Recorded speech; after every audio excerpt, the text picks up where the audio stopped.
Hello, and welcome to Talk with Silje, the podcast where we dive into thought-provoking conversations about health, truth, and making a difference. I'm your host, Silje Skjevik. I'm a clinical psychologist passionate about exploring the intersections of mind, body, and society, and to spark meaningful discussions. Whether it's uncovering new perspectives or finding ways to live healthier, this show is all about getting to the heart of what matters. And today, we've got an extraordinary guest who does just that. I'm thrilled to welcome Dr. Aseem Malhotra. He's a world-renowned British cardiologist, best-selling author, and now the chief medical advisor for the Trump-aligned Make America Healthy Again initiative. Get ready for an eye-opening conversation because Dr. Malhotra's journey from the front lines of cardiology to shaking up public health policy is nothing short but inspiring, and we're diving into it all today. Dr. Malhotra's credentials are rock solid. With over 20 years as a cardiologist, he graduated from the University of Edinburgh and has trained at top-tier institutions like Harefield Hospital, specializing in heart disease prevention and treatment. He's a global authority on keeping hearts healthy, and his passion for evidence-based medicine has made him a household name. You might know him from the best-selling books The Peyote Diet and A Statin-Free Life, or his game-changing work with Action on Sugar, where he's fought to cut down on the stuff that's harming our health. But what really sets Dr. Malhotra apart is his courage to dig deeper, even when it means challenging the status quo. He was an early supporter of COVID-19 vaccines, sharing their promise on shows like Good Morning Britain in 2021. Then, everything changed. The sudden loss of his father to cardiac death in July 2021 hit him hard, and it sparked a personal mission. He dove into the data, scrutinized the science, and started raising tough questions about mRNA vaccine safety and efficacy. By 2022, he was publishing peer-reviewed papers calling for more transparency and independent analysis, all driven by a deep commitment to patient safety and honoring his father's memory. We're going to unpack that journey today. What led to his shift and why it matters. And now, Dr. Malhotra is taking this mission to the next level as Chief Medical Advisor for MAHA in Washington, D.C., working alongside heavyweights like Robert F. Kennedy Jr. to tackle America's chronic disease crisis. From revising dietary guidelines to cracking down on ultra-processed foods and pushing for a closer look at mRNA vaccines, he's at the forefront of a health revolution. We'll explore how his vision for a healthier America ties back to the decades of expertise and his relentless pursuit of truth. So, buckle up as we sit down with Dr. Malhotra to talk about his incredible career, the personal story behind his vaccine Rethink, and how he's shaping the future of public health with MAHA. This is one conversation you don't want to miss. Let's dive in.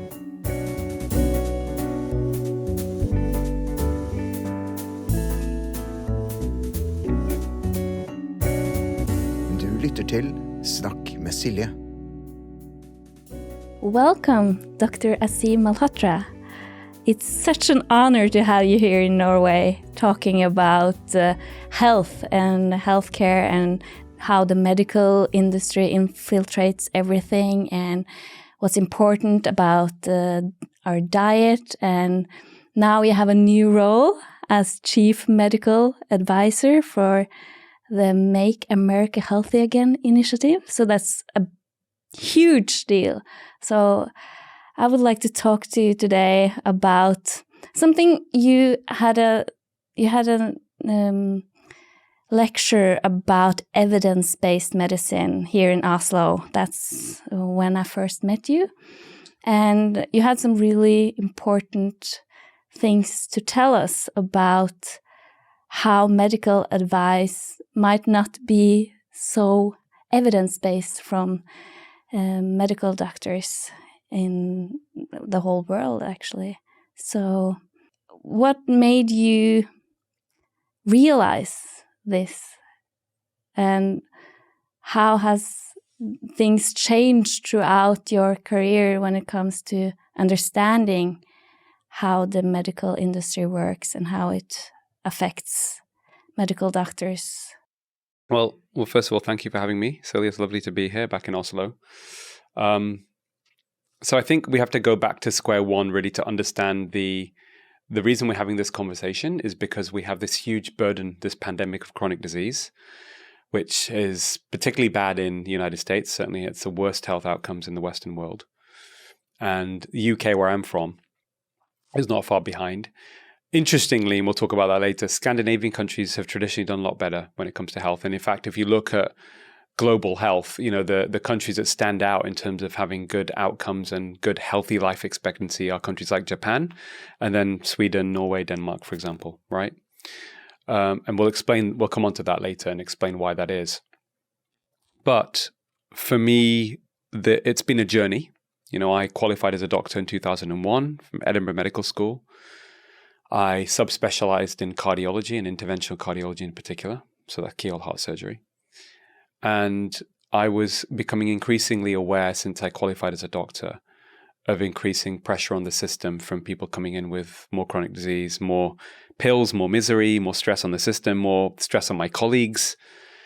And that came to fruition for me hitting the mainstream as not going from just being a regular jobbing doctor to someone that became more known in terms of public awareness of me was sort of 2011.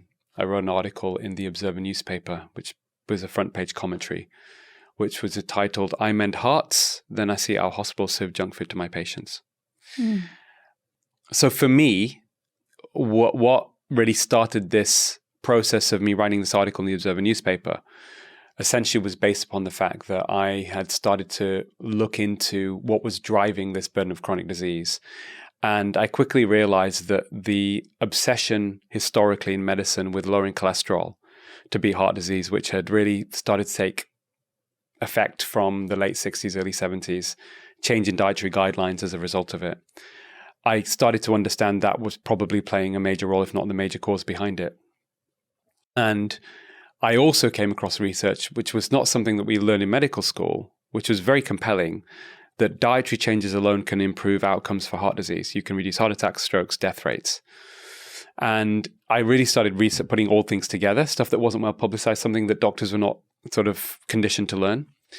And it started with this article in the Observer newspaper where I wrote about the fact that I treated this guy for a heart attack in the middle of the night. Guy in his early 50s, we put a stent in his heart and saved his life. And the next day on the ward round, when I'm talking to him about taking these medications religiously and to look after his lifestyle, including diet, he gets served a burger and fries by the hospital. And he says, "Doc, how do you expect me to change my lifestyle if you're serving me the same crap that likely brought me here in the first place?" So I thought about writing about this, and I connected with Jamie Oliver, who I met, the chef, because I thought hospital food was atrocious and the food environment really was driving the problem. So I thought, actually, Doc, we can start in our own backyard. If that is a good place for us to try and understand how we've got to this situation, is that if 50% of NHS staff are overweight or obese, 70% of the food purchased in hospitals is ultra processed, we need to get it right first. So that's really where my journey started. So what have you discovered from there? You have written a lot of books after that about diets and healthy lifestyles, and also about statins. So I think if we go back to square one again, I would start from what are we all trying to achieve here on an individual level, on a community level, on a population level, is optimizing our health. But let's define that. The best definition of health comes from the World Health Organization 1946 definition, which is a state of complete mental, physical, and social well-being, not merely the absence of disease or infirmity. So if we all understand that definition properly and then think about, okay, what are the inputs into getting us there? Then we can start working our way back to understand how we've got to this problem where we are now.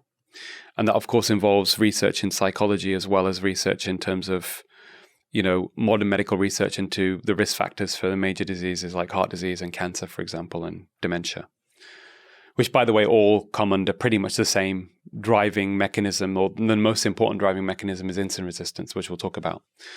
But you mentioned earlier evidence-based medicine. So if we see that, the purpose of us as doctors is to improve outcomes for our patients, which basically means managing risks, treating illness, and relieving suffering, there are 3 inputs into that. It's called the evidence-based medicine triad. Okay? Clinical experience and clinical intuition, knowledge. Best available evidence. That may apply to a drug, it may apply to investigation, it may apply to a lifestyle intervention. And that last but not least, Silje, the most important, is taking into consideration individual patient preferences and values. Now, when I give my lectures and I put this slide up, I say this is the most important slide of my talk, because if you understand this, everything else starts to make sense. And it doesn't take a rocket scientist to figure out if there's anything wrong with any of those 3 inputs, the clinical knowledge side, the best available evidence, or not taking into consideration patient preferences and values. At best, you'll have suboptimal outcomes, and at worst, you're going to do harm. So when you understand that, and then what's happened is evidence-based medicine has become an illusion because it's become hijacked. So the best available evidence, unfortunately, has been corrupted by commercial interests, whether it's big food or big pharma. So that clinical trial data that doctors rely on to make decisions for patients is basically biased and exaggerates the benefits and safety of those drugs. So that's really, but most doctors don't know that. So medical knowledge is under commercial control, but most doctors don't know that. And I'm a person that's become an advocate to try and highlight that problem, because once you become aware of the problem, then you can offer solutions to it. And those solutions are ultimately, Silje, are removing conflicts of interest and having greater transparency of information on health. That's it. But these corporations have become so powerful that they capture the media, and media shapes public opinion. They influence politicians for laws that allow them to have more and more power. Less regulation. And, they also engage in tactics to try and undermine the credibility of people like me who are exposing these excesses and manipulations. Yeah, because you've been smeared quite heavily in some of the newspapers after trying to shed light on this problem and helping medical doctors to make better decisions for their patients. So how has that been for you? Yeah, it's been very tough. I mean, it's something that you have to kind of take in your stride. It comes with the territory when you are speaking out publicly. You're going to get some backlash. One of the lessons in public health advocacy, which is why I am a public health advocate for ethical evidence-based medical practice and informed consent, right, is that as soon as your work threatens an industry or a way of thinking, an ideological cabal, you will be attacked, sometimes unrelentingly and viciously. Therefore, you have to grow a rhinoceros hide. You have to have a thick skin. And easier said than done, but it's part and parcel. Once you understand that when it comes your way, you know that in many senses, Silje, for me, I've used it as fuel. If you're getting attacked in the mainstream media like this, it means that you are over the target. Because Gandhi also said, first they ignore you, then they laugh at you, then they fight you, then you win. So for me, it's a sign of progress. But you have to hold your nerve and you have to keep going. But it is tough because, certainly with the situation that happened with the COVID vaccine issue, I'd already become controversial on my stance on statin drugs. All I was advocating for was informed consent. Tell patients that it's only 1% benefit, for example. They're not told that. Right? So that gets then twisted to saying that Dr. Malhotra is a statin denier and people are going to die because they're not going to take statins. I'm saying, no, it's not about that. It's about you need to inform the patient fully and then help them make a decision, which is what they, according to their preferences and values. That's evidence-based medicine. That's how it should be, right? Yeah. I've not made this up. This is actually the gold standard. All I'm doing is trying to see whether our doctors and healthcare practitioners adhering to the gold standard of transparency and ethical evidence-based medical practice. And they are not. Invariably, most doctors are not deliberately because they have been conditioned to think in a certain way. And the information they're using, they don't realize has been corrupted. And that's very, very clear. right? And that's irrefutable, and no one can argue with that, right? Because that's how the industry have gained so much power, is because the funding of this research now, which used to be publicly funded, is now mainly coming from industry who control the data, and they don't then allow independent analysis. Regulators themselves get money from industry. You can see how all the biases play in to the scenario. So, my initial controversy and backlash happened through statins, and then it then evolved, obviously, into the issue, which we'll talk about now, I'm sure, is the COVID vaccine. Yeah, because you experienced something quite dramatic. Your dad died. And will you tell us about how that happened? Yeah, so let's go back a few years. COVID pandemic happens. End of 2020, we have this COVID vaccine. I must say, as someone that has been, probably one of the most vocal advocates in the world, if not the most vocal doctor, getting publicity on the harms of big pharma and what they do over the last decade plus, I had a blind spot on vaccines. And I think to some degree there is justification for that blind spot still with traditional vaccines, because of all the things we do in medicine, vaccines are probably the safest, If we exclude vaccines from the discussion, even without discussing vaccines, before the pandemic, the third most common cause of death globally after heart disease and cancer is prescribed medications, what your doctor prescribes for you. So for me, going into this situation where we had this so-called COVID vaccine that was 95% effective, we were told, not an area that I've researched particularly, partly also because what informs my advocacy is related to patients I've seen who have suffered side effects or with heart disease. Up until that point, I'd never come across a vaccine-injured patient. I even heard of anyone that was vaccine-injured. So for me, it made sense with what I was in the literature. Also, the people that were the most vocal in exposing big pharma corruption, whistleblowers and eminent scientists from around the world, none of them were questioning the COVID vaccine either. So it was easy to get blindsided by that. And then at the very beginning of 2021, Silje, there's something called hindsight bias. People are all in this, now we knew and some people didn't take it. It's all, they're distorting there's a lot of distortions going on. All I can tell you is my perspective at that time. So the very beginning of 2021, the narrative, Silje, if you remember, all around the world, at the beginning was, we're only going to offer this so-called new COVID vaccine for high-risk people and elderly. Yeah. It wasn't going to be given to anybody else. No, and that made sense. It made sense at the time. The goalpost started to shift, but the bit where I was on TV on Good Morning Britain, basically there to reassure people that it was likely safe, not by pointing the finger, not by encouraging mandates, and accepting this vaccine hesitancy is based upon rational thinking of what big pharma have done. I also felt there were some things that was circulating on social media and on blogs that, for me, I thought was, more like conspiracy theory than anything else, microchips in the vaccine, etc. I went on Good Morning Britain, and it was specifically for high-risk elderly and for people from ethnic minority backgrounds who were reluctant to take the vaccine, on average, because the most marginalized people in society are the ones who trust their government least. So I went on TV, obviously, and actually also for me, what was interesting is me getting the vaccine early on was a combination of factors. One was I thought, okay, I'm probably going to need it to protect my patients. I mean, I've got scars on my arm from so many vaccines I've had as a doctor. In an area where you're exposed or you could potentially pass something on to patients, you get all sorts of vaccines, Hep B, for example. So that's something that we kind of do. We're used to.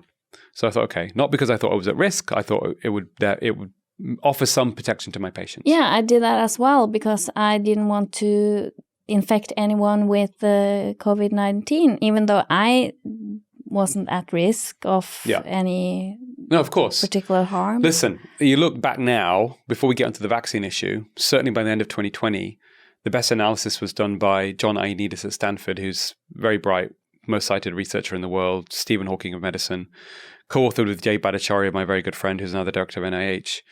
And by the end of 2020, the overall infection fatality rate from COVID was 0.23%, okay? So close to whatever, 1 in 500. If you're under 70, it was 0.05%, 1 in 2,000. Yeah. Right? So it was still very low. But there was such an exaggerated fear created through the media that most people didn't think that. Most people thought it was way higher. Yeah. And that's a problem. That's an issue. Because under a state of fear, as you know, it stops your ability to engage in critical thinking. And it also makes you more compliant, right? With authoritarian type, policies or rule or whatever. Yeah, so which is exactly what happened. That's why propaganda is so effective. Oh no, right? it became a propaganda, 100%.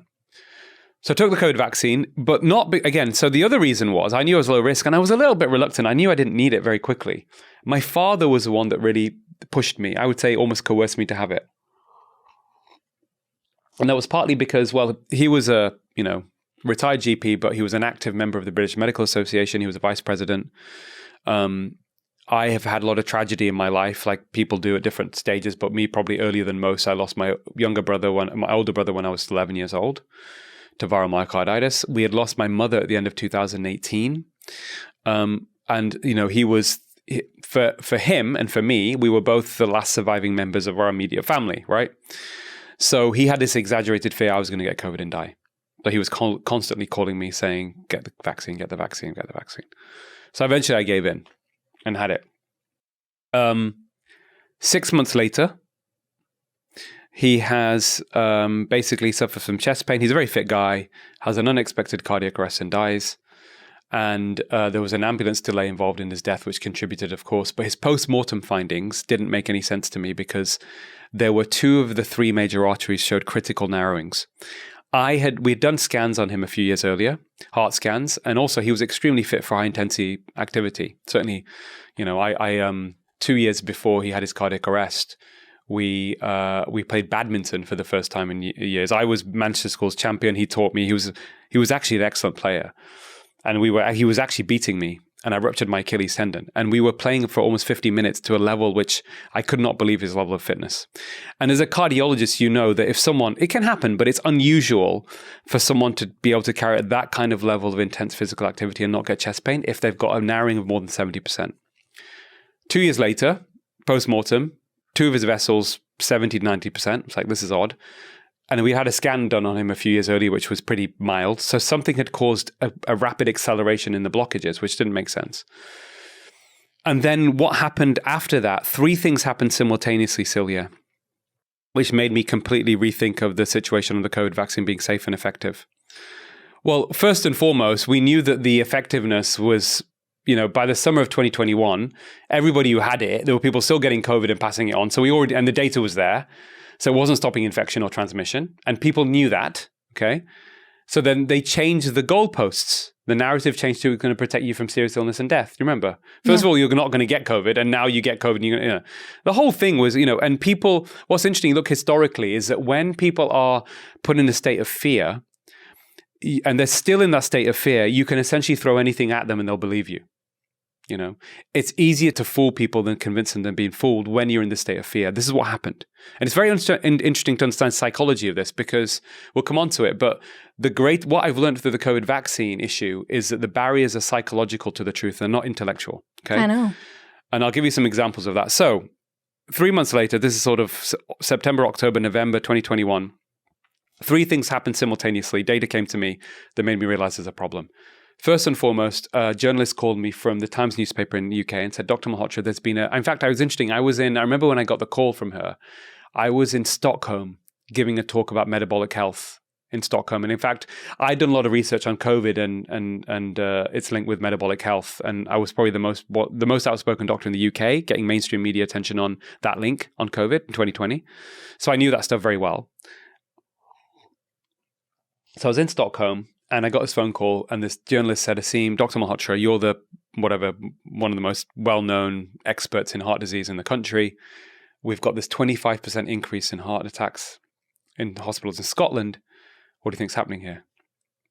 And I said, well, I could have predicted this because of people's diets getting worse and because of lockdown stress. But then she said, what about the vaccine? I said, really? And she goes, yeah. I said, well, I would be a bad scientist to not exclude any potential cause, so let's keep an eye on it. That was the end of it. I still didn't think there was an issue with the vaccine. Then what happened was, a few weeks later, there was a publication in one of the premier journals called Circulation where Stephen Gundry, who's a very eminent cardiologist and cardiothoracic surgeon in the US, basically found that with hundreds of his patients who were in their middle age, within 8 weeks of having their COVID vaccine, their heart attack risk markers went from baseline heart attack of 11% at 5 years to 25% in 8 weeks. And I looked at that paper and I thought, oh my God, the vaccine's causing inflammation that's driving heart disease. This may explain what happened to my dad. It then made sense to me. Yeah. And I was like, oh, this is why we've got an increase, because the increase in the heart attacks in Scotland happened after the rollout of the vaccine as well. Then the third thing that happened was a friend of mine who I know, who I respect a lot, a brilliant cardiologist, he called me from one of the UK's most prestigious institutions, which has now been publicized anyway, it's Oxford, University of Oxford. And he basically said to me that a group of researchers there had accidentally found, through use of very high-tech coronary imaging modality they were using, that there was a signal of inflammation of the heart arteries, which was there in the vaccinated but not there in the unvaccinated. And the lead researcher said, we're not going to explore these findings any further. He got his team, sat down with them, I think there was 20 of them, because it may affect our funding from Big Pharma. And he was very upset. He said, oh my God, Aseem, this is corrupt, blah, blah, blah. Can you do something? And now I had 3 bits of data and my dad's death. It was enough for me to go on GB News.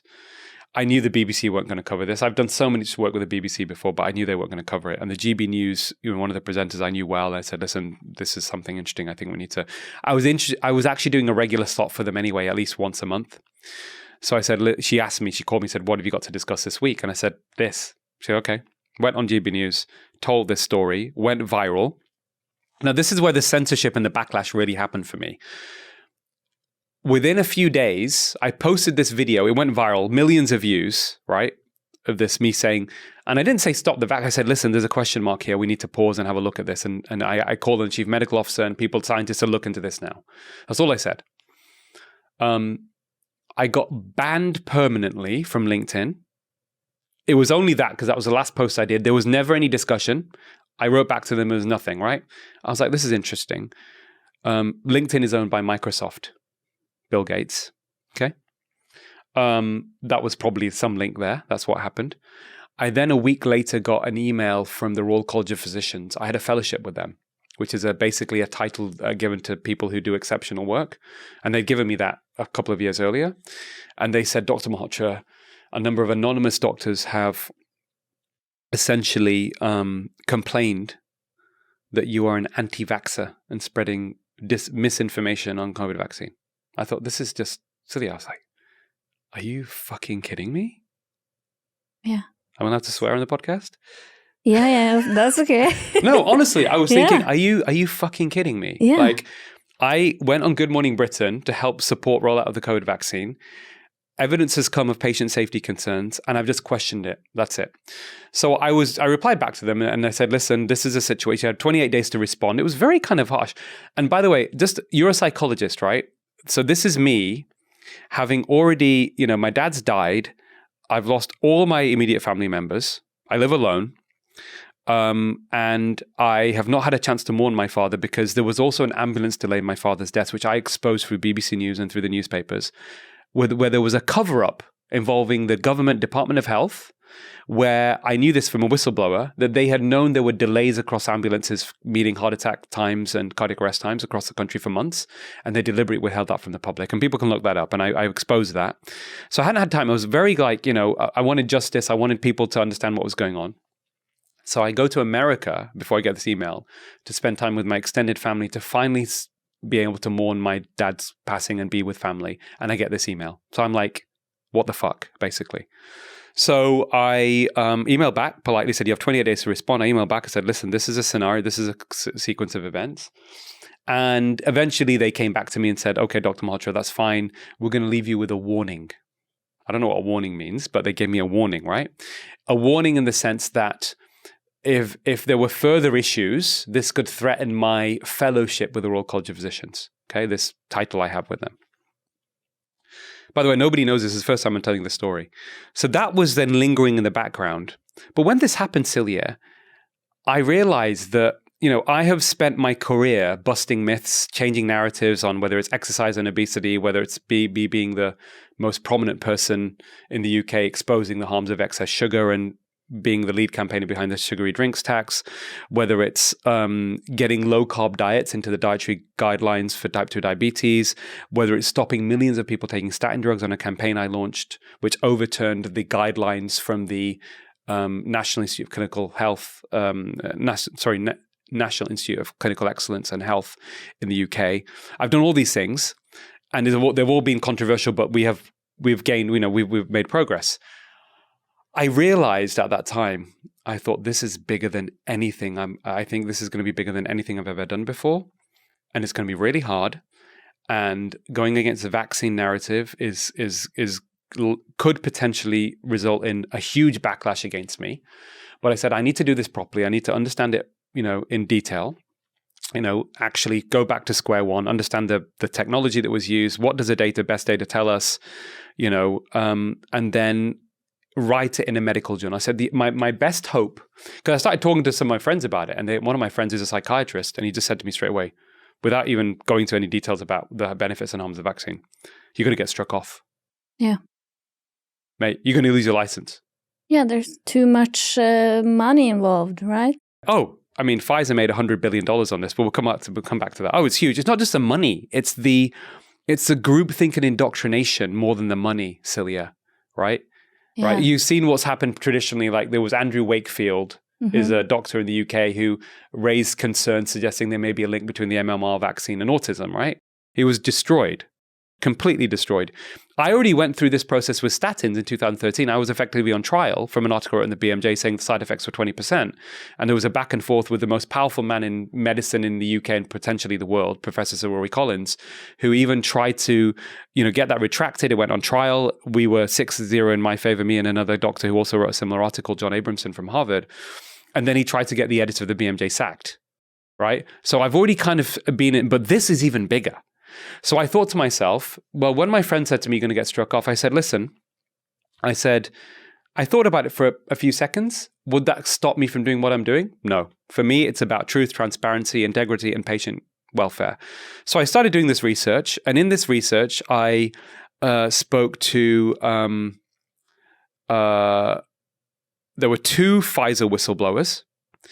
There were 3 eminent scientists from Oxford, Stanford, and Harvard, who had expertise in immunology, and I spoke to other cardiologists, and I looked at the data, and the key thing is this, right? And I published a paper at the end of 2022, which is after, just before we met when I come to speak in Oslo, and it became very clear.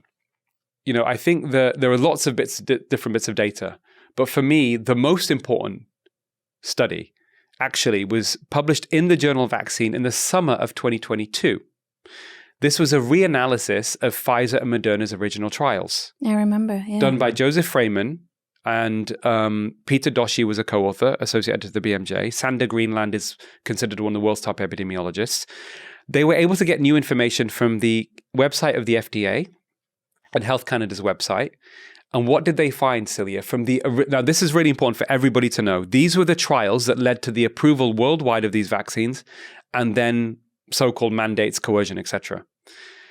Independent analysis of those trials, which, by the way, people need to understand, those trials were conducted and analyzed and, published by essentially all Pfizer or their employees or Moderna, right? And the regulators approve them, but the regulators get most of their money from the pharmaceutical industry. So there was no independent analysis. So this was the first independent analysis of those trials, of the data that was available. What did they find? From the very beginning, you are more likely to suffer serious harm from the vaccine, hospitalization, disability, life-changing event, including death. You were more likely to suffer that from taking the vaccine than you were to be hospitalized with COVID. At a rate of 1 in 800, right? Short term. Which basically suggests to me from the very beginning, it should never have been approved for a single human being in the first place. Now, one of the, as you know, within science and medical studies, that he tried to look for replication of those findings. Now, Joseph Freeman, who I got to know, didn't even know this, but I found this information. Norway actually seemed to be, more than any other country, quite alert to issues of vaccine injury. And these were where it was diagnosed by a doctor. Often there is a massive underreporting of vaccine injury, 10 to 100-fold from actually what the data's picked up. So it's probably much worse than 100%, like way worse than what's portrayed through the national data statistics. In Norway, they found approximately, it was very interesting, I thought, oh, this is a replication here, right? Independent. That when the vaccine was rolled out in Norway, the rate of hospitalization or serious harm that was diagnosed by a doctor was about 1 in 900.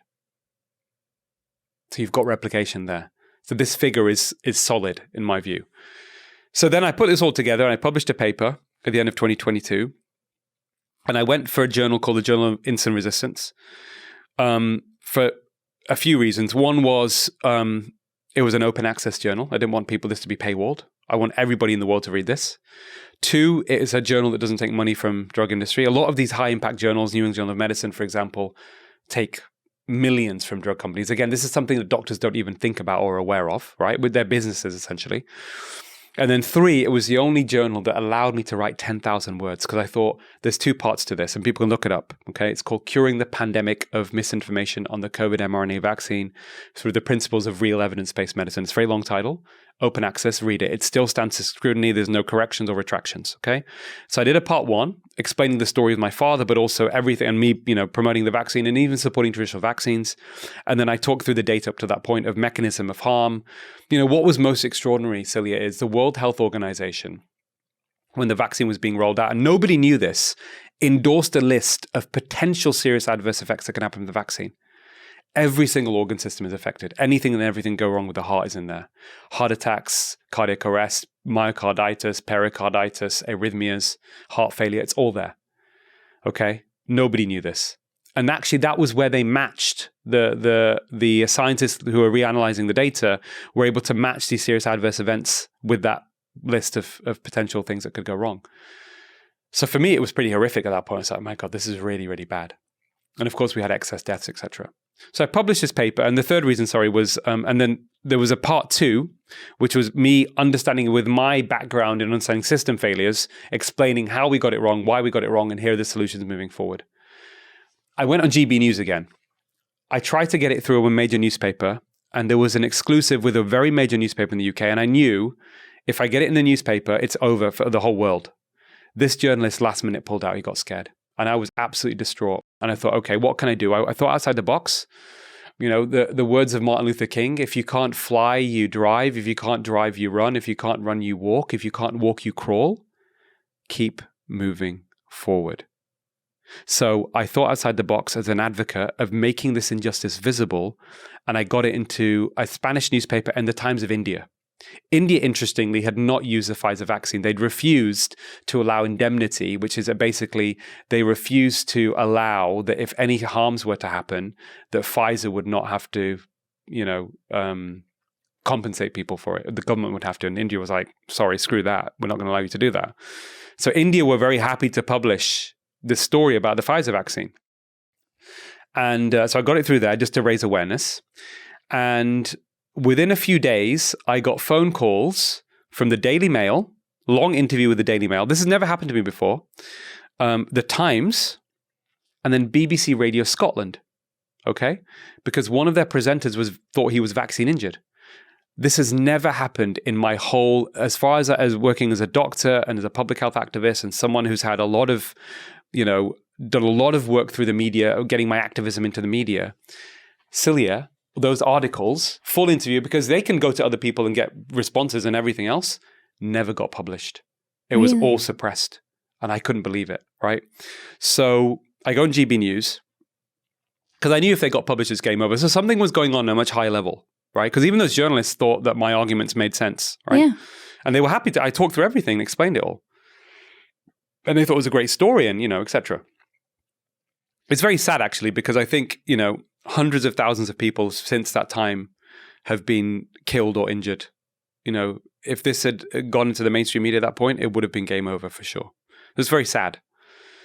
So I then go on GB News and I come out of the studio. I never forget this. And I get a missed call from this American number. I thought, who's this? So I call it back. and it's Robert Kennedy Jr. And he says, Dr. Malhotra, it's Robert Kennedy Jr. here. I want to thank you for your courage. He had read my paper that had been published. He had, he got my number from Robert Malone. And that's when we connected. And then I basically went to America and I went on a bit of a speaking tour and I went on Tucker Carlson, and obviously, there was the event in Oslo and Stockholm. And that's really how things sort of took off.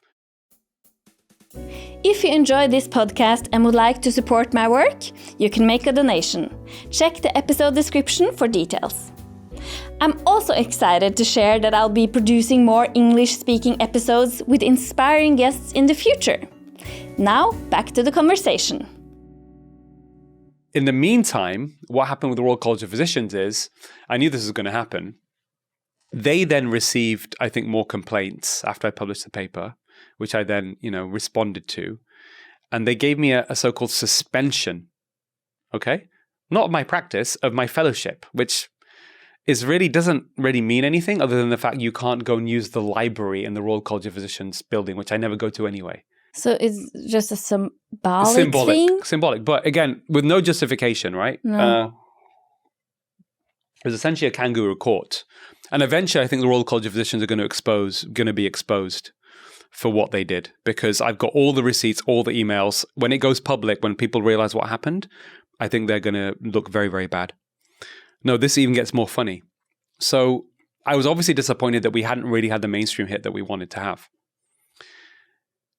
January 2023, just over 2 years ago, I get a phone call from the BBC. Now, what was happening was national data was showing there was an increase, there was excess deaths. There were death rates that were much above average, which interestingly had happened since the COVID vaccine rollout. And I'd written about in my paper as well, but it was continuing. So this is something I would have predicted. The powers that be, including Big Pharma, I knew that they had given this narrative already that the vaccine has saved millions of lives, which, by the way, is complete bullshit. Okay, it's essentially fraud. And it comes from the lowest quality level of evidence. And this is not my view. Probably one of the world's top experts in evidence-based medicine is Carl Hennigan, who's the director of Centre of Evidence-Based Medicine in Oxford. And he actually wrote an article saying that the suggestion that the COVID vaccine saved millions of lives is actually implausible. That's from one of the top guys in evidence-based medicine, because they use a modeling study, and use extrapolations. It's like when we've got better data saying the opposite. Let's put it that way. But this is publicity bias. It's media. It's big pharma. And I think it's also ideological. So many things, Silje. So the BBC asked me to talk about statins because there'd now been a discussion we should give more people statins to prevent heart attacks. Now, I predicted this because I debated the CEO of AstraZeneca in the Cambridge University Union in 2019. And the motion put forward, which I was opposing, I was asked by the British Medical Journal to be part of a team. And I went straight up against, after Pascal Sauteris, he was the one that went up speaking first. And the motion put forward is that we need more new drugs, which in effect meant we need more people taking more drugs. The business model of Big Pharma is to get as many people taking as many drugs for as long as possible. If they can convince you that you should start your baby when they're born on statins, they will. And that's what they're going to try and do, right? Because they are psychopathic in the way that they approach making money. That's the diagnosis given to them by Robert Hare. We've talked about this before. They are psychopaths as legal entities. I'm not saying the CEO of AstraZeneca is. The legal entity in terms of the way it extracts money is psychopathic, right? So this is what happens. This is what's going to happen next. So I thought, okay, the BBC are going to get me on. Interesting. And to talk about statins. So I go on the BBC, and it was a long interview, longer than most. It went on for about 8 to 10 minutes. And I started talking about statins and said, well... because statins is something that lower your cholesterol, it's a cholesterol-lowering drug. It's it's one of the most lucrative drugs in the history of medicine. And the benefits are very, very marginal. But it's prescribed to between 200 million and 1 billion people globally. Yeah. Okay. And I've written my third best-selling book published in 2021 was this called A Statin-Free Life. Okay, so it's all in there. And they asked me, because they know I'm a well-known expert on this, independent. What do I think? I said, well, statins have a role to play in people with heart disease, but for low-risk people, we should be focusing on lifestyle. By the way, the reason we're talking about this is because there's a concern about excess deaths, and what isn't being discussed is the COVID vaccine. I mentioned the paper in Journal Vaccine. I said this is likely what's contributing, a big contributing factor. Silje, that interview went viral on social media. Yeah. 25 million views, right? And people were writing articles saying this may have more views than the Queen's funeral. Okay. There was so much interest in this. And I knew at that stage, when the Royal College of Physicians suspended me for 6 months, whatever means, my fellowship, right? Basically means I couldn't put FRCP, Fellow of the Royal College of Physicians, next to my title. And that was also very ridiculous. The other reason that they went for me the second time is I also know the power of political engagement. So when I published my paper, I went and spoke in Parliament. And there were many MPs that were going to come and hear me speak. But literally about 15 minutes before my talk, the Prime Minister resigns, Liz Truss. Chaos in Westminster, only 3 MPs turn up. But one of those MPs is Andrew Bridgen. Andrew Bridgen then went in Parliament and basically I helped him write a speech to say that there's a problem with this COVID vaccine. I actually met him. Yes, he came to Oslo, didn't he? Might have been to Oslo as well, but I met him in Stavanger. That was when, what happened was, there was a flyer that was put out saying I'm speaking in Parliament, which is a big prestigious thing. I was invited by Sir Christopher Chope, a knighted member of Parliament, considered member of Parliament, who was basically had started a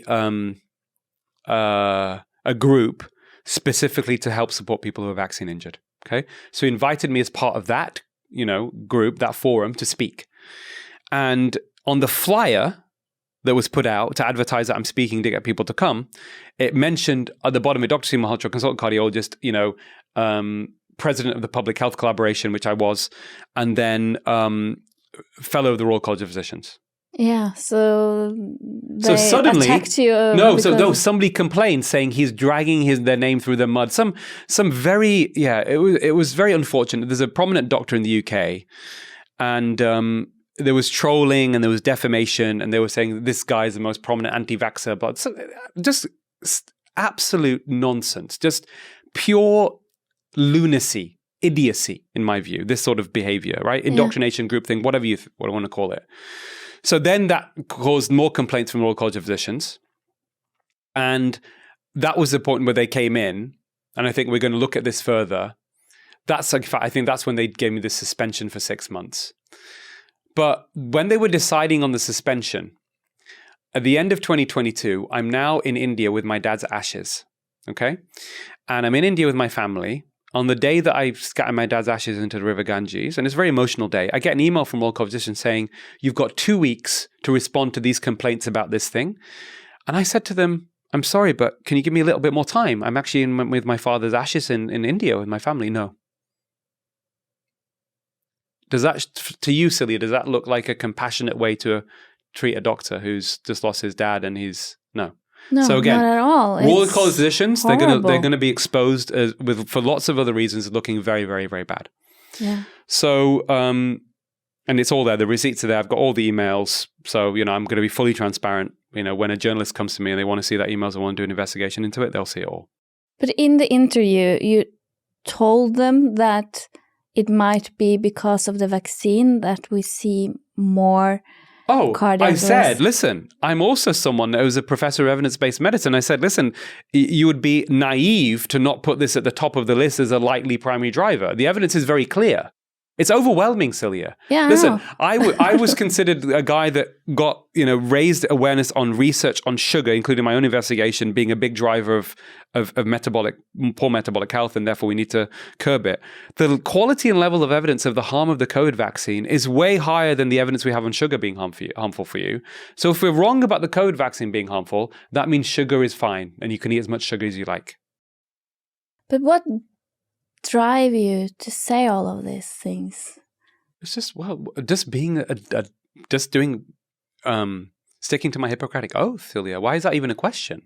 No, but I'm confused by the question. Your duty and ethics and responsibility is to your patients, right? And there's something called the 7 Nolan Principles in the UK, which is all people in public life should conduct themselves according to these principles. So this applies to doctors, teachers, the police, politicians. And those 7 principles are selflessness, objectivity, integrity, accountability, honesty, openness, and leadership. Yeah. That is always at the forefront of my mind with every single thing I do as a medical practitioner. So all I'm doing is just doing my duty to patients, nothing else. There's nothing else. And I agree. I think everyone should have that integrity and to speak what they know is the truth. But a lot of people are reluctant and they are scared. Well, they're scared, and this is the problem. They're scared because we are now living in a tyrannical situation. Well, I'll come on to that in a second. Let's finish the story with the Royal College of Physicians and BBC. This went viral. Yeah. I was actually so pissed off with the Royal College. I was so disgusted with them, right? They had not done anything in any transparent way. They'd done a kangaroo court. It was just nonsense, right? By the way, it later emerged that the Royal College of Physicians themselves, I think, had been taking money from Pfizer as well. So this all came out in the British Medical Journal. So there's all these issues, conflicts of interest, groupthink, all these sorts of stuff going on. Probably to some degree, racial discrimination as well. They have a reputation. There has been concerns raised around, even with the General Medical Council of racial discrimination. So I think that also played a role. And what happened then was I actually was so pissed off with the Royal College of Physicians. I was so disgusted, actually, to be honest with them. I wrote to them. It was actually quite a funny story. And I said, you know what? I don't want your fellowship. Okay? I'm going to give up my fellowship. I'm not, and I will, I said it respectfully, but I'm not interested in having your fellowship. And they didn't reply for 3 weeks. Guess what they replied 3 weeks later? Dr. Malhotra, thank you for your email. Actually, while you're serving a suspension of your fellowship, you can't actually relinquish it. However, since that time, there's been more complaints. So we're now investigating further whether to... Oh, geez. So this then dragged on for a year. The lawyers involved, and back and forth. And they quietly, whatever, good riddance to them, to be honest. Yeah. So the fellowship went. But this is just giving you some example of the backlash. I also had the British Medical Association in the summer of 2022, before I published my paper, I gave a talk at the BMA conference at something called the International Medical Graduates Association dinner. Okay. The chairman of the British Medical Association was there. The president of the British Medical Association was there. I gave this talk and it was literally pin drop silence where I mentioned there may well be a problem with the vaccine. There's a paper, it was a preprint at that time in the Journal of Vaccine. It was called, my talk title was called The Corporate Capture of Medicine and Public Health, right? And I sat there and I said straight, I said, guys, this is a big problem. Like when no one's addressing this issue. And I got amazing feedback, Silje. The next day, I was supposed to get an award given to me in that evening, but it was so chaotic that they didn't get time to do it. So they wanted to give me the award, handed to me by the chairman of the British Medical Association at the conference itself in the lunch break. So we took a picture and I tweeted it out. Huge backlash on Twitter. And oh my God, this guy's anti-vaxxer, blah, blah, all this nonsense.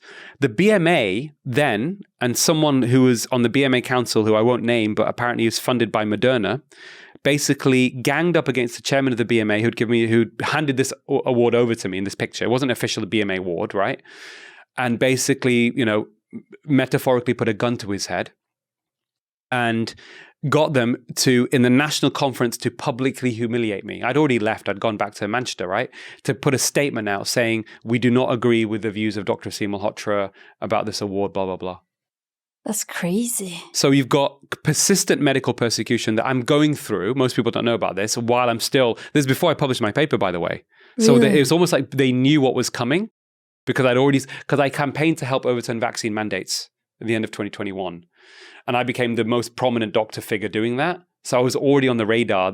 So I helped overturn vaccine mandates for healthcare workers and save 80,000 jobs, which I'm very proud of. Yeah. But this is where you get all of these people, within medicine. Unfortunately, there's a lot of hubris within our profession, and they don't do themselves any good by behaving this way, unfortunately, right?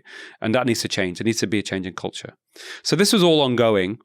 And then, so I did this thing, and then just, the whole campaigning just carried on. And I then, Robert Kennedy Jr., who I met at the end of 2022 in Malibu at an event where we both spoke at, I said to his team, this is before he announced he was running for president. I said, this guy needs to run for president. They looked at me like, what? I said, no. I said, he has all the ingredients. This is the time. And then he announced he was running for president. I don't think it was because of me, but it was interesting that the timing of it. I supported him. I went and did events at an event with him and other events with him in America, helped organize an event for him to help raise money and awareness in California. And we became friends. We became close allies. And then, of course, when President Trump won the election and Kennedy had already gone with Trump, that's how all this evolved into me essentially having a position, which initially was actually within government. But at the moment, because President Trump has put forward this, America First policy, they can't really, at the moment, it may change, and Bobby's hoping to change it, give a foreigner, a Brit, a position within government at the moment.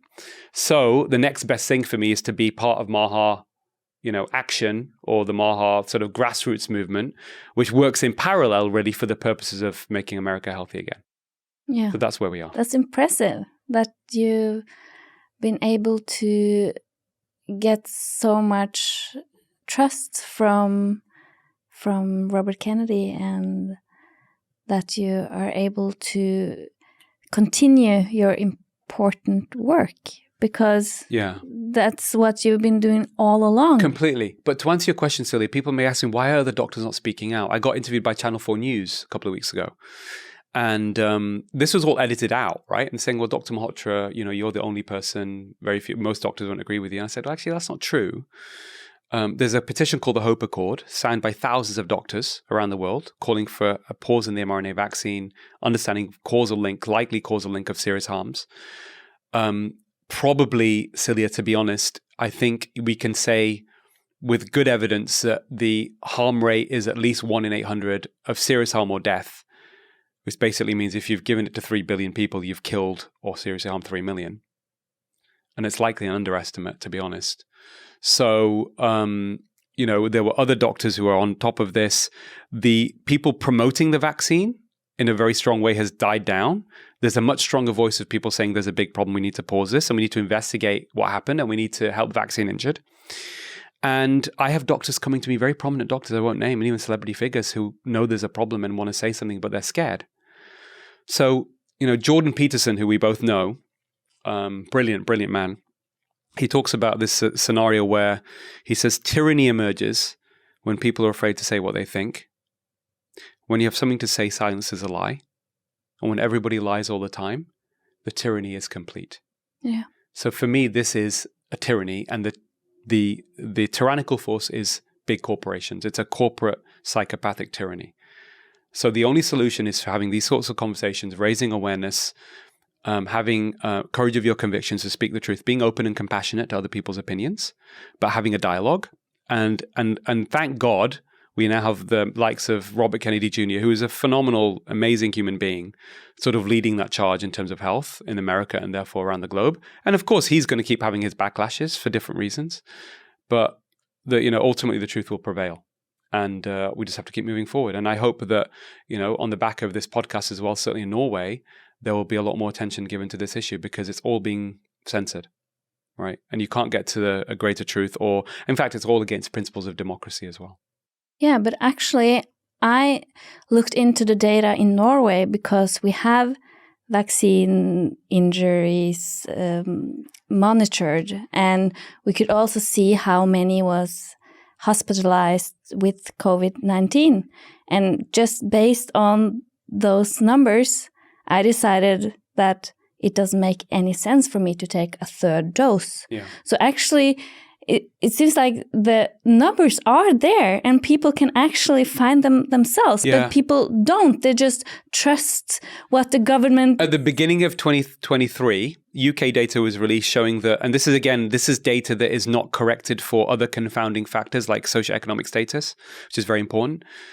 But best case scenario, if you're over 70 taking 2 doses of the mRNA vaccine, you had to vaccinate 2,500 people to prevent 1 hospitalization with severe COVID, okay? Versus a harm rate, which is at least 1 in 800. Yeah. And going to increase with more doses. It's a no-brainer. Yeah. It's now the figure in over 90-year-olds is something like 8,000 have to be vaccinated. This is, if it wasn't such a serious issue, Silje, this would be a comedy or a spoof. Yeah. It's ridiculous. It is. And this is basically, again, this is what's happened. I think this is a huge indoctrination that's happened. And Matthias Desmet talks about this mass fusion. Yeah, what happens. And we saw this, it's happened historically. We saw it in Nazi Germany.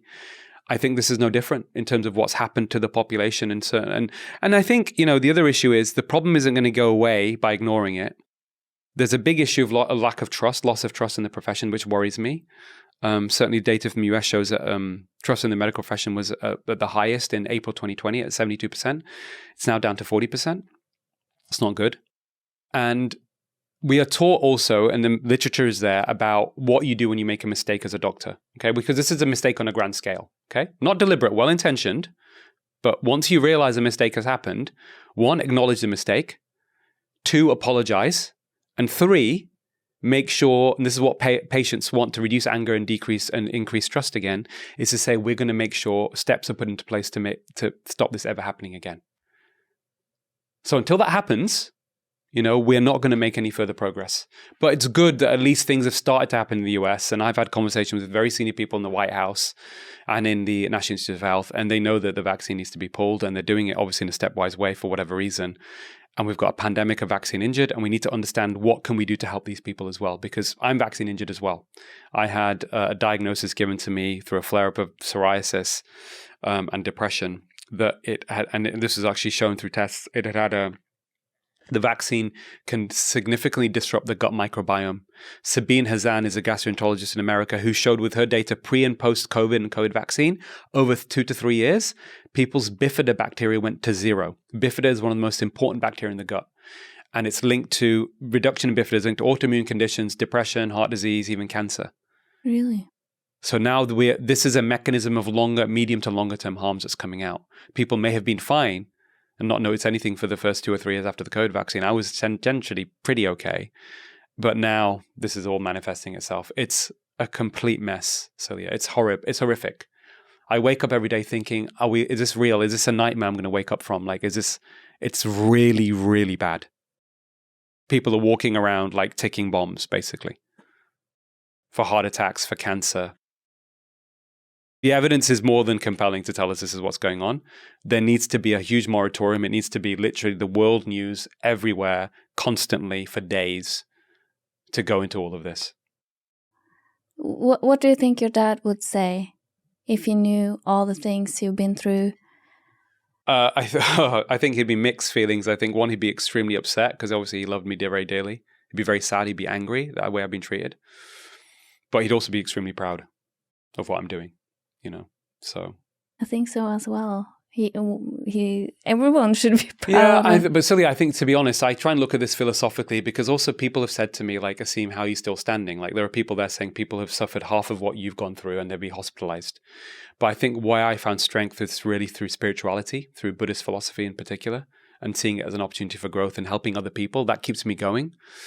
So, it's I see myself as the sum of my influences and a medium for a message.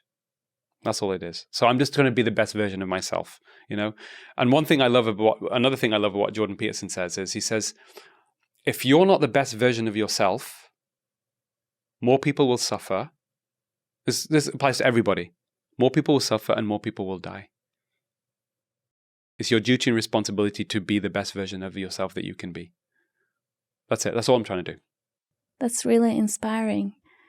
And thank you so much for telling all of my viewers about your story and about your courage and trying to help people to actually see what is happening. Yeah. Because it's so important that people are aware of how the industry is infiltrating everything. And we've had discussions in Norway as well when it comes to the dietary advice that we are given. Yeah. Because it doesn't make sense that we should reduce ultra-processed foods. Of course. Makes sense, we should look at the data when it comes to the vaccines. But I think it also has to be something about what you call cognitive dissonance. Yeah. Because a lot of people have been has advocated so bad for the dietary advice and for the vaccines and for statins and they're trying to do what's right. Yeah. But when you wake up to, okay, what I have been doing has actually caused harm. Yeah, I know. It's a lot to deal with, isn't it, psychologically, for someone to deal with that. But I mean, I've had to kind of go through that a little bit with the COVID vaccine stuff. Yeah. It takes courage, really, and to question yourself as well and question your beliefs. I went to this amazing school called Manchester Grammar School, which is, I think, the best school in the world. And the motto of Manchester Grammar School, and it was a school that was, it's been around since the early 1500s, over 500-year-old school. Amazing. And the Latin motto is sapere aude, dare to be wise. Do not let fear cloud your ability to reason. That's basically what it means. Dare to be wise. Right? So in that, and we need to encourage that way of thinking in the sense that it's okay to change your mind, People, everything that, a lot of it comes down to ego. And ego is what stops you actually expanding and growing, right? So we need humility here. If you look, most people use their intelligence not for searching for objective truth, but to enhance their personal well-being, to belong to a tribe, etc. But life lived in darkness has no meaning. No. That's true. So, yeah, maybe we should wrap it up there, or is there anything else? Listen, no, I think people listening to this, it's a lot to take in. I think I think intrinsically people in their gut know there's something's happened, something's not right, and they're looking for solutions and answers. Keep an open mind. You don't have to just believe everything I'm saying, but at least be open to it. And have these conversations, don't be afraid. And, ultimately, when it comes to this tyrannical force that's having so much destruction, it's being controlled by a very, very small group of people, if you like. The real power is actually with the people, with the masses. We have to tap into that power that we all have. Even one voice, Yeah. It doesn't take many people to be advocates for the truth, for it to emerge and to have an impact on our society. And that's why we've got these people all around the world, the likes of Robert Kennedy Jr. and politicians in Australia that I know, and a number of very powerful, strong doctor advocates in the US, Robert Muller, Peter McCullough. There's people in the UK, Dr. Claire Craig, Jonathan Enkler. There's loads of amazing, wonderful, brilliant doctors who are there, who are not afraid, to speak truth, because also it's it's not just about ethics and courage, it's about rationality, right? It's not safe to speak the truth, but it's even less safe to not speak the truth. Exactly. Because the problem's only going to get worse, and it's going to be harder to overcome and take longer. Right? So this COVID vaccine moratorium should have happened yesterday, 4 years ago. It should. And I read the book from Matthias Desmet, The Psychology of Totalitarianism. Yeah. And if people would like to try to understand what's happening to our society and how we've got here. Yeah. Then you should read that book, and hopefully he will. Yeah, be Matthias is a brilliant man. Matthias is a good friend of mine, so absolutely encourage people to read that. Yeah, but also if people want to so people might be listening to this, and actually, where can we get information on this in terms of understanding this scenario? I think if you listen to podcasts after this, other than this one, another one which expands on this a bit further is Joe Rogan podcast for sure. I went on there. I think that read my paper. It's open access. Okay, if you just put Aseem Malhotra in Google and put COVID mRNA, Journal of Metabolic Health, whatever, you can Google that. I can put it in the description of this. Yeah, you can read that as well. Yeah. And then you can read my last blog, which was a letter to the General Medical Council, who are also in the process of potentially investigating my license to practice as well, which is an ongoing saga, which is another story. But a letter that I wrote to them where I explained to them and the Chief Medical Officer of the UK, Chris Whitty, and the Secretary for Health, Wes Streeting. I wrote a letter, an open access letter. It's long. Read that from beginning to end, because I've also taken this into areas, Silje, to test myself, where I've spoken to groups of completely indoctrinated doctors. This has happened in India, where I talked them through the whole scenario, and by the end they were turned. So you can turn them, but you have to you have to break down the psychological barriers first, and then then their mind is open, and then they get it.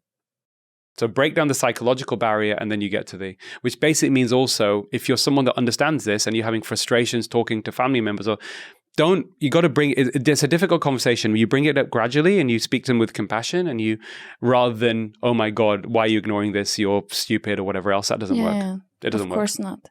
Because then they're just, words spoken in anger will never land. Just remember that. So you're not being the best version of yourself when you get angry with people about this. No. All right? All right. Thank you so much My pleasure. Being a guest at Snakk med Silje, or Talk with Silje in English. Thank you for having me, Silje.